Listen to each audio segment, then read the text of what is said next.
లేఖనాన్ని ధ్యానం చేసుకుందాం. దావీదు రచించినటువంటి కీర్తన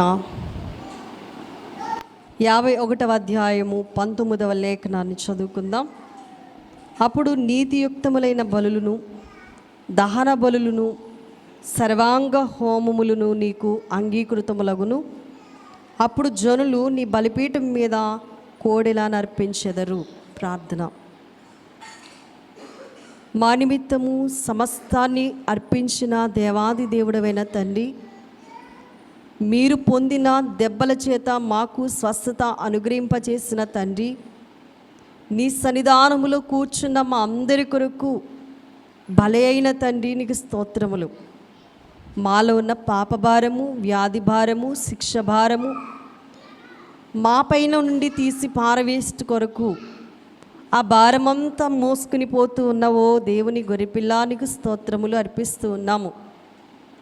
ఈ రోజున నాయన ఈ స్వస్థతశాలలో కూర్చున్న మేమందరము కూడా నీ మాట వినే పిల్లలముగా, నీ మాటలో ఉన్నటువంటి ఆ గొప్పతనాన్ని పొందుకునే బిడ్డలముగా, దేవా నీ మాట శ్రేష్టమైనది.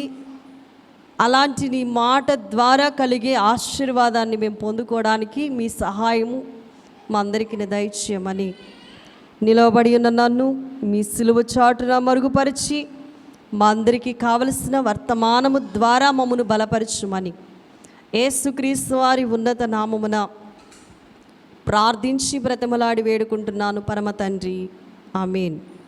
పరిశుద్ధ లేఖనములో వ్రాయబడినటువంటి మాటను మనము జ్ఞాపకం చేసుకుంటే, కీర్తనకారులు తెలియచేసినటువంటి మాట, అప్పుడు నీతియుక్తములైన బలులను, దహన బలులను, సర్వాంగ హోమములను నీకు అంగీకృతములగునుగాక. సర్వాంగ హోమము, ఈ సర్వాంగ హోమమును గురించినటువంటి మాటలను ఈరోజున మనము ధ్యానం చేసుకున్నట్లయితే, సర్వాంగ హోమముగా ఏమి అర్పించాలి, ఈ సర్వాంగ హోమములు అనేవి దేవునికి అంగీకృతమైతే అసలు ఆ సర్వాంగ హోమము ఏమై ఉన్నది అని మనం ఆలోచన చేస్తే, పాత నిబంధన కాలములో అంతా కూడా బలులు అర్పిస్తూ ఉండేవారు, దహన బలులు అర్పిస్తూ ఉండేవారు, నైవేద్యం చేస్తూ ఉండేవారు. రకరకాలుగా ప్రభు యొక్క సన్నిధిలో వారు బలులను అర్పిస్తూ ఉండేటువంటి సందర్భములో దావీదు మహారాజు బత్షెబ యొద్దకు వెళ్ళి తప్పు చేసిన కారణాన నాతాను ప్రవక్త యొక్క హెచ్చరిక నిమిత్తము అతడు మాట్లాడుతున్నటువంటి దైవజ్ఞాన కీర్తన ఇది. అతడు చేసిన ప్రార్థన, అతడి యొక్క ప్రాధేయత మనము చూసినప్పుడు, దేవా నీతియుక్తములైన బలులను, దహన బలులను, సర్వాంగ హోమములను నీకు అంగీకృతములగును అంటున్నాడు. నీతియుక్తములైన బలులు, ఈ నీతియుక్తములైన బలులు మానవులు ఎన్ని చెల్లించినా అవి తాత్కాలికముగానే ఉండిపోయినవి. కానీ ఈ నీతియుక్తములైనటువంటి బలులను అలాగునే సర్వాంగ హోమములుగా దేవాది దేవుడు మాత్రమే మనందరి పాపమును, మనందరి యొక్క శాపమును ఆయన మాత్రమే తీసివేశారు అనే ఒక మాట బైబిల్ గ్రంథములో మనకి కనబడతా ఉంది. హెబ్రీలకు రాసినటువంటి పత్రిక భాగములో నుండి 12వ అధ్యాయములో మనము చూసినట్లయితే 2-3 వచనాల్లో వ్రాయబడినటువంటి మాట ఏమిటి అని అంటే, చూడండి, అక్కడ వ్రాయబడ్డటువంటి మాట, మనము కూడా ప్రతి భారమును సులువుగా చిక్కులబెట్టు పాపమును విడిచిపెట్టి విశ్వాసమునకు కర్త అలాంటి దేవాది దేవుని వైపు చూస్తూ, దానిని కొనసాగించు వాడిని యేసు వైపు చూస్తూ, మన ఎదుట ఉంచబడిన పందెములో ఓపికతో పరిగెత్తుదము.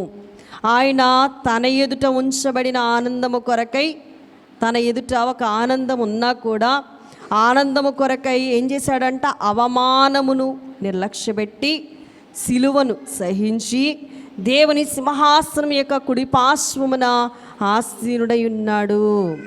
మీరు అలసట పడకయు మీ ప్రాణములు విసుగకయు ఉండునట్లు పాపాత్ములు తనకు వ్యతిరేకముగా చేసిన తిరస్కారమంతయు ఓర్చుకొనిన ఆయనను తలంచుకొనుడి. మనం ఏం చేయలేము. నీతియుక్తమైన బలులను కానీ, దహన బలులను కానీ, సర్వాంగ హోమములను కానీ మనము తీసుకుని రాలేము. కానీ మన నిమిత్తము ఇవన్నింటినీ కూడా అర్పించినటువంటి ఒక ఆయన యేసు ప్రభుల వారు. ఆయన్ని మాత్రమే మనం ఏం చేయాలంట? తలంచుకోవాలంట. ఆయన్ని మనము ధ్యానించాలట. అందుకే దైవజనులు దేవదసాయి గారు అన్నారు, యేసునే ధ్యానించుచుండండి, ఏకాంతమందు యేసునే ధ్యానించుచుండండి. యేసుని ధ్యానించుటాచే ఏమియును సమయంబు పోదు. యేసుని ధ్యానించుటాచే ఏమియును విశ్రాంతి పోదు. యేసుని ధ్యానించుటాచే ఏమియును పని వెనుకబడదు. యేసుని ధ్యానించుటాచే ఏమియును ఖర్చయిపోదు. యేసుని ధ్యానించుటాచే ఏమియును ఖర్చయిపోదు. యేసుని ధ్యానించుటాచే ఏమియును ఖర్చయిపోదు. ఇట్టి ధ్యానము చేయుచుండినా మీలోని భక్తి గట్టి పడును కాలక్రమమునా. యేసుని ఏం చేయాలట? ధ్యానిస్తూ ఉండాలట. మనము ఏమర్పించగలము అంటే, మనము తేవడానికి బలులు కానీ, నీతియుక్తములైన బలులు కానీ, దహన బలులు కానీ, సర్వాంగ హోమములు కానీ మనము తీసుకుని రాలేము. కానీ యేసుని నిత్యం ఏం చేయాలట? ధ్యానిస్తూ ఉండండి. యేసుని ధ్యానించడముతో మనకున్నటువంటి ఆ ధ్యానము ద్వారానట గొప్ప ఆశీర్వాదాలు దేవుడు మనకి అనుగ్రహిస్తారు. ఈ లేఖనములో వ్రాయబడ్డ మాట ఏమిటి అనంటే, ప్రభువారట ఆనందము కొరకు మరి ఆయన ఎదుటిన్నటువంటి సంతోషము కొరకు వేగిరపడలేదు, కానీ ఏం చేశాడు? ఆయన సిలువను సహించారు. ఈ సిలువ అనేది భయంకరమైనది. మరి భయంకరమైనటువంటి స్థితిలో ఉన్నవారికి పడేటువంటి ఆ సిలువ మహా గొప్ప దేవుడైనటువంటి యేసు ప్రభుల వారు నా పాపముల కొరకు ఆయన భరించిన వారై ఉన్నారు. అందుకనే మనం ఎవరిని ధ్యానించాలి అంటే, మీరు అలసట పడకయు మీ ప్రాణములు విసుగకయు ఉండునట్లు పాపాత్ములు తనకు వ్యతిరేకముగా చేసిన తిరస్కారమంతయు ఓర్చుకుని ఆయనను తలంచుకొనడి. దైవజనులు ఫాదర్ ఎం దేవదాస్ గారు రాసిన మరి ఒక కీర్తనలో ఒక మాట ఉంటుంది. ఏమని అనంటే, పాపాలన్ గెల్చిన ప్రభు యేసు నడిగిన, పాపాలన్ గెల్చిన ప్రభు యేసు నడిగిన, పాపాల నోడించు బలమిచ్చు నీకు, పాపాల నోడించు బలమిచ్చు నీకు, పాపవృత్తిని మానుకొను. మీ పాపాలను గెలిచింది ఒకే ఒక ఆయన. ఆయన పేరే ప్రభువైన యేసుక్రీస్తు వారు. ఆయన అడిగితే తెలుస్తుంది, పాపాలను ఓడించే బలం ఆయన మనకి ప్రసాదిస్తాడు. కాబట్టి మనం ఆలోచన చేసినట్లయితే ఇప్పుడు ఎవరిని ధ్యానించాలి? మనంతటా మనం అలసట పడిపోతే ప్రాణానికి ఆయాసము. మనందరి మనము ఒకవేళ ఏదో చేద్దాం అనుకుంటే దానివల్ల అప్రయోజనమే కానీ ప్రయోజనము ఉండదు. కనుక మన కొరకు తిరస్కారమంతా ఓర్చుకున్నటువంటి ఆయన్ని మాత్రమే ఏం చేయాలంట? తలంచుకోవాలి, ఆయన్ని ధ్యానించాలి. దైవజనులు ఇంకొక కీర్తనలు అన్నారు, యేసుని సిలువ ఎప్పుడునూ ధ్యానము చేయవే మనసా. యేసుక్రీస్తుని వారి యొక్క సిలువను ఎప్పుడు కూడా ఏం చేయాలంట? ధ్యానిస్తూ ఉండాలట. మరి నిర్గమాకాండములో చూస్తే 29వ అధ్యాయములో 17-18 వచనాల్లో వ్రాయబడినటువంటి మాటలు చూస్తే, అంతటా నీవు ఆ పొట్టేలును దాని అవయవములను దేనికి అది విడదీసి దాని ఆంత్రములను దాని కాళ్ళను కడిగి దాని అవయవములతోనూ తలతోనూ చేర్చి బలిపీఠం మీద ఆ పొట్టేలంతయు దహింపవలను, అది యెహోవాకు దహన బలి. యెహోవాకు ఇంపైన సువాసన గల హోమము. ఆ పొట్టేలు రూపములో ఇప్పుడు యేసుక్రీస్తు ప్రభుల వారు మనందరి కొరకు సిలువ బలిపీఠం పైన వధింపబడ్డారు కనుక, సిలువ బలిపీఠం పైన వధింపబడ్డారు కనుకనే ఇంపైన సర్వాంగ హోమముగా ప్రభు అంగీకరింపబడ్డారు. ఏమంటున్నాడు దావీదు? సర్వాంగ హోమములు నీకు అంగీకృతములగును. యేసు ప్రభు వారు సిలువ బలిపీఠం మీద వధింపబడ్డారు కనుకనే ఆ ఇంపైనటువంటి సర్వాంగ హోమము ప్రభుకి అంగీకృతమైంది. విలాప వాక్యముల గ్రంథములో చూసినట్లయితే ప్రారంభ అధ్యాయములో వ్రాయబడినటువంటి మాట, విలాప వాక్యముల గ్రంథం ప్రారంభ అధ్యాయము 13వ లేఖనములో ఈ విధముగా వ్రాయబడి ఉండడం మనము చూస్తూ ఉన్నాము. మరి దేవాది దేవుడు మన నిమిత్తము ఎంత గొప్ప సాహసాన్ని చేశారు అంటే, పరము నుండి ఆయన నా ఎముకల మీదికి అగ్ని ప్రయోగించి ఉన్నాడు. అది ఎడతెగక వాటిని కాల్చుచున్నది. నా పాదములను చిక్కుపరచుటకై వలయొగ్గి ఉన్నాడు. నన్ను వెనుకకు త్రిప్పి ఉన్నాడు. ఆయన నన్ను పాడు చేసి దినమెల్లా నన్ను సొమ్మసిల్లా చేసి ఉన్నాడు అని ప్రభువారు తన తండ్రికి తన ఆవేదన వ్యక్తపరుస్తూ ఉన్నారు. పరము నుండి తన ప్రియ కుమారుని యేసువారి మీద, ఆయన ఎముకలన్నింటి మీదకి ఆయన ఏం ప్రయోగించాడట? అగ్నిని ప్రయోగించాడు. అగ్ని లాంటి భయంకరమైన శ్రమను ప్రయోగించాడు. ఆ ప్రయోగించినటువంటి ఆ అగ్ని శ్రమకట ఎడతెగక ఆ ఎముకలన్నీ ఏమైపోతున్నాయంటే కాలిపోతూ ఉన్నాయి. పాదాలన్నీ కూడా చిక్కుపరచడానికి వలవొగ్గాడు. నన్ను వెనుకకు త్రిప్పి ఉన్నాడు. పాడు చేయాలని దినమెల్లా కూడా నన్ను ఏం చేస్తున్నాడు అంటున్నాడు? సొమ్మసిల్లా చేస్తూ ఉన్నాడు. చూడండి ప్రియులారా, మనం ఒక కీర్తనలో పాడుతూ ఉంటాం. మరి ఆ కన్వెన్షన్ కీర్తన పుస్తకంలో మనం పాడుతూ ఉంటాం, సోమరసము అనగా సొమ్మసిల్లిన మేక పిల్లకు సోమరసమిత్తురన్నట్లు. యేసుక్రీస్తు ప్రభు వారు సొమ్మసిల్లిన వాడుగా కనబడతా ఉన్నాడు. సొమ్మసిల్లిపోయాడు. ఎందును బట్టి అంటే ఆయన ఆకాశము నుండి ఆయన్ని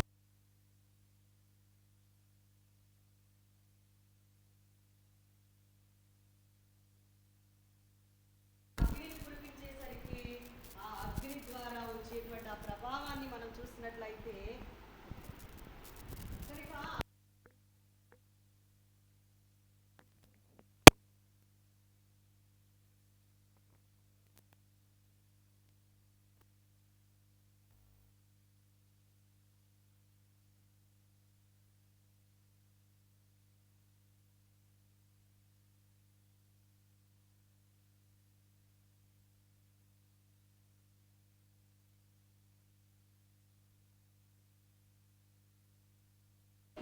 బలిపీఠం మీద దానిని దహించవలను. దాన్ని ఏం చేయాలంట?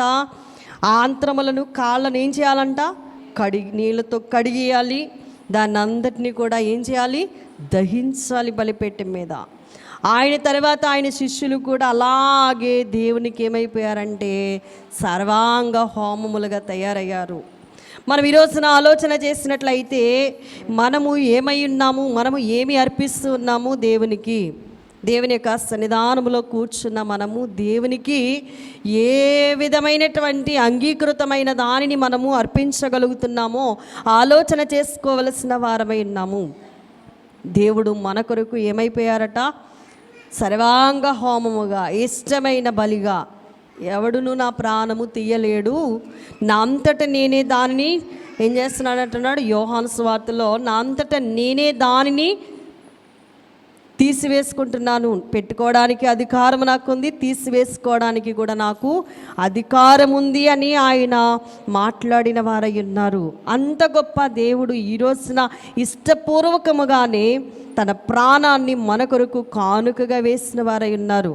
కనుక ఆయన యొక్క సన్నిధిలో ఆయన యొక్క ధ్యానము చేస్తున్నటువంటి మనము ఆయనను ధ్యానిస్తున్నటువంటి మనము ఏ విధమైన అర్పణలను మనం అంగీకరించగలుగుతున్నాం, అనగా అర్పించగలుగుతూ ఉన్నాం, దేవుని కొరకు మనము ఏం చేయగలుగుతూ ఉన్నాం అనేది ఆలోచించవలసిన వారమై ఉన్నాము. దేవుని యొక్క సన్నిధిలో కూర్చున్నటువంటి మనమట ఆయన మన కొరకు సమస్తాన్ని కూడా ధారాళముగా అనుగ్రహించారు. అందుకని ఈ విషయాలన్నీ చూసినటువంటి తన శిష్యులు లేక వారు ఎలాగున హతమార్చబడ్డారు అని అంటే, వారు హతసాక్షులు ఎలా కాగలిగారు అని అంటే, మనం చెప్పుకున్నాము స్తెఫను చాలా భయంకరంగా ఏం చేయబడ్డాడు. మొదటి హతసాక్షి ఎవరు అంటే స్తెఫనే. ఈ స్తెఫను చాలా ఘోరంగా మరి ఆయనను ఏం చేశారు, అందరూ కలిసి రాళ్ళు రువ్వి ఆయనను హతమార్చారు. అలాంటి మరి హోమముగా దేవునికి అతడు అంగీకృతముగా మరి అంగీకరించాడు. అతడు చావుకి అంగీకరించాడు. ఎవరి మీద ఈ నేరం మోపొద్దు అని దేవుని ప్రేమను బట్టి అతడు పలకగలిగాడు. ఈరోజున ప్రభువారు కూడా ఈ హెబ్రీ పత్రికలో మనం చదివాము. ఆయన కూడా ఏమని మాట్లాడుతున్నాడు అని మనము ఆలోచన చేసినప్పుడు ఆయన మాట్లాడినటువంటి మాటలు చూసినట్లయితే చూడండి, అవమానమును నిర్లక్ష్య పెట్టాడట, సిలువను సహించాడట, దేవుని కుడిపార్శ్వమున దేవుని సింహాసనం యొక్క కుడిపార్శ్వమున ఆసీనుడై ఉన్నాడు. కాబట్టి మనము కూడా వచ్చే శ్రమలను బట్టి, వ్యాధులను బట్టి, ఇబ్బందులను బట్టి భయపడకూడదు. కానీ వాటన్నింటినీ కూడా జయించే సాధనమైన యేసుక్రీస్తు వారిని మాత్రమే తలంచుకోవాలి. దైవజనులు అన్నారు కదా, ఏమని, ఆయనను చూసినా అంతయు సరి అవును. ఎవరిని చూడాలి? స్తెఫను ఎవరిని చూశారో మనం కూడా ఆయన్ని చూడాలి. స్తెఫను ఎవరిని చూశారు? ఆకాశం తెరవబడ్డం చూశాడు. దేవుని సింహాసనం దగ్గర కుడిపార్శ్వమున యేసుక్రీస్తు ప్రభువారు ఆసీనుడు కావడం చూశారు. ఆ దృశ్యాన్ని చూసేటప్పుడు ఎంతో ఆనందం కలిగింది. అందుకని శ్రమ కూడా అతనికి ఏమనిపించలేదట, బాధగా అనిపించలేదు, భరించడానికి ఇష్టమైంది. అలాంటి ఇంపైనటువంటి సర్వాంగ హోమముగా దేవుడు తన పిల్లలైన వారిని తయారు చేయడానికి ఈ శ్రమల ద్వారా నలిగి విరిగినటువంటి వారికి మేలు చేయడానికి ఆయన మన కొరకు, మన నిమిత్తము, మన పాపముల నిమిత్తము, మన వ్యాధుల నిమిత్తము, మన యొక్క వ్యసనముల నిమిత్తము ఆయన కూడా మన కొరకు ఏమైపోయారట, చనిపోయిన వారై ఉన్నారు. రేపు ఆయన ప్రక్కన కూర్చోవాలి అని అంటే అధికారం కూడా మనకు ఉండాలి. శిష్యులందరూ కూడా 12 సింహాసనాల మీద కూర్చున్నారు అంటే కారణం ఏంటంటే వాళ్ళు ఏం చేశారు, జయించారు. దేన్ని జయించారు? పాపాన్ని జయించారు, లోకాన్ని జయించారు, వారి మీదకి వస్తున్నటువంటి భయంకరమైనటువంటి ఆ స్థితి అంతా కూడా జయించారు. ఎందుకు జయించారంటే ప్రభు అంటారు ప్రకటన గ్రంథములో చూడండి, ప్రారంభ అధ్యాయములో మనం చదువుతూ ఉంటాం. ప్రారంభ అధ్యాయములో మొదటి సంఘానికి ఆయన లేఖ రాసినప్పుడు ఎఫెసీ సంఘముతో చెప్తున్నటువంటి మాటలను మనము చూసినట్లయితే మరి చూడండి, ఆయన మాట్లాడుతున్నటువంటి మాటల్లో ఆలోచన చేసినట్లయితే ఏమంటున్నాడు చూడండి, మొదటి సంఘంతో ఏమంటున్నాడు, ఎఫెసులో ఉన్న సంఘముతో చెవిగలవాడు ఆత్మ సంగములతో చెప్పుచున్న మాట వినుగాక, జయించువానికి దేవుని పరదైసులో ఉన్న జీవవృక్ష ఫలమును భుజింపనిత్తును. 7వ వచనములో జయించేవాడికి ఏమిస్తాడటండి, పరదైసులో ఉన్న జీవవృక్ష ఫలములు భుజింపనిత్తును. ఆ జీవవృక్ష ఫలాల మీద ఆశపడ్డారు కనుకనే మరి ఈ లోకములో తాత్కాలికమైనటువంటి అశాశ్వతమైనటువంటి శరీర దేహాత్మను వారు ఏం చేశారంట, ఏమైపోయినా పర్వాలేదని అగ్నికి కూడా ఆహుతైన వారు ఉన్నారు. తలక్రిందులుగా సిలువేయబడ్డవారు ఉన్నారు, భయంకరంగా శిరచ్ఛేదన చేయబడ్డవారు ఉన్నారు, బల్లెములతో పొడవబడిన వారు ఉన్నారు, రాళ్లతో చంపబడిన వారు ఉన్నారు, రంపములతో కోయబడ్డ వాళ్ళు ఉన్నారు. భయంకరమైన స్థితిలో వీళ్ళందరూ కూడా మరి హతసాక్షులుగా మారిపోవడానికి గల కారణం ఏంటంటే చూడండి ప్రియులరా, ఏం జయించారంట, సమస్తాన్ని జయించారు. జయించిన వానికి ఏ ఫలం ఉందంట, జీవవృక్ష ఫలము. జీవవృక్ష ఫలము. ఆ జీవవృక్ష ఫలాన్ని అందుకోవడానికి దేవుని సన్నిధిలో వారు ఏం చేశారంటే ఎంతకైనా వారు తెగించిన వారిగా పనిచేశారు. కనుక ఈ రోజున స్వస్థశాలలో కూర్చున్న మనం కూడా ఎన్ని శ్రమలు అంటున్నాము, కానీ ఆ శ్రమల వెనుక ఉన్న బహుమానాన్ని మనం ఏం చేయాలంట, మరి లక్ష్య పెట్టాలట. ఆ శ్రమల వెనుక ఉన్నటువంటి బహుమానము మీద దృష్టి పెట్టాలట. అప్పుడు ఈ సులకనైన శ్రమ, ఈ సులకనైనటువంటి బాధ మనల్ని ఏమీ కూడా చెయ్యనేరదు. కాబట్టి ప్రియులరా, రోమాపత్రిక 12వ అధ్యాయం చూసినట్లయితే ప్రారంభ వచనములో 12వ అధ్యాయము ప్రారంభ వచనములో, కాబట్టి సహోదరులారా, పరిశుద్ధమును దేవునికి అనుకూలమునైన సజీవ యాగముగా మీ శరీరములను ఆయనకు సమర్పించుకొనుడని దేవుని వాత్సల్యమును బట్టి మిమ్మును బతిమాలుకొనుచున్నాను. ఇట్టి సేవ మీకు యుక్తమైనది అంటున్నాడు పౌలు. మరి పరిశుద్ధమును దేవునికి అనుకూలమునైనా లేక ఉత్తమమైన దానిని, సంపూర్ణమై ఉన్న దేవుని చిత్తమేంటో దాన్ని మనం ఏం చేయాలంట? పరీక్షించి తెలుసుకున్నట్లుగా మీ మనస్సులు మార్చుకోండి అంటున్నాడు తర్వాత వచ్చిన భాగములో.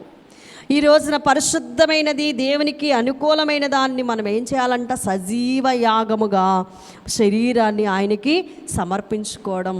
సజీవ యాగముగా స్తెఫను తన శరీరాన్ని దేవునికి అర్పించేశాడు. మనం సమర్పించుకోవాలి. దేవుని వాత్సల్యమును బట్టి మిమ్మల్ని బతిమాలుతున్నాను అంటున్నాడు పౌలు. కనుక స్తెఫను అర్పించబడ్డాడు, హతసాక్షి అయ్యాడు.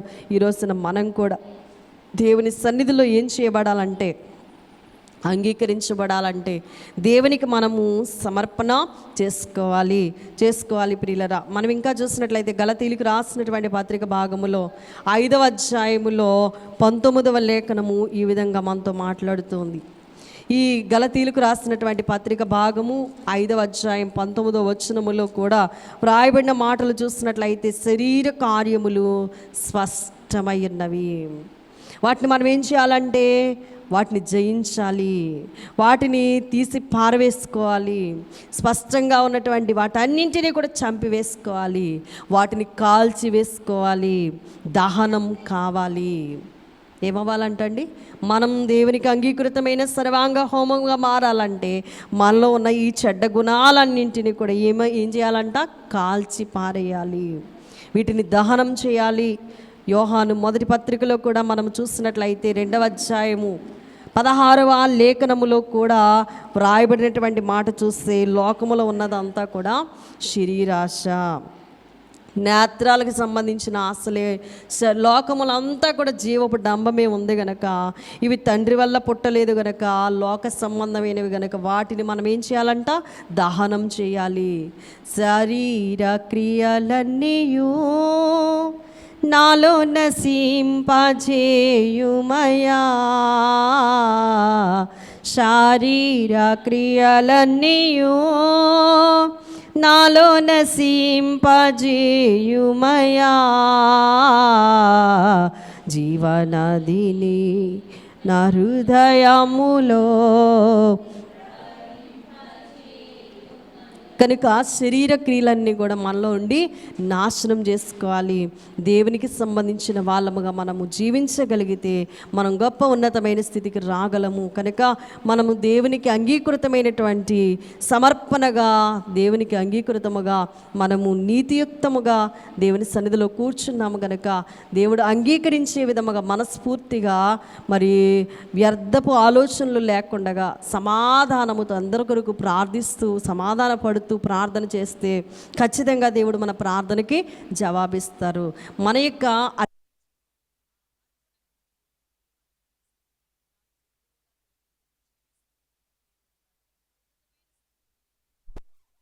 అందరికీ దేవాది దేవుడు అనుగ్రహించును గాక.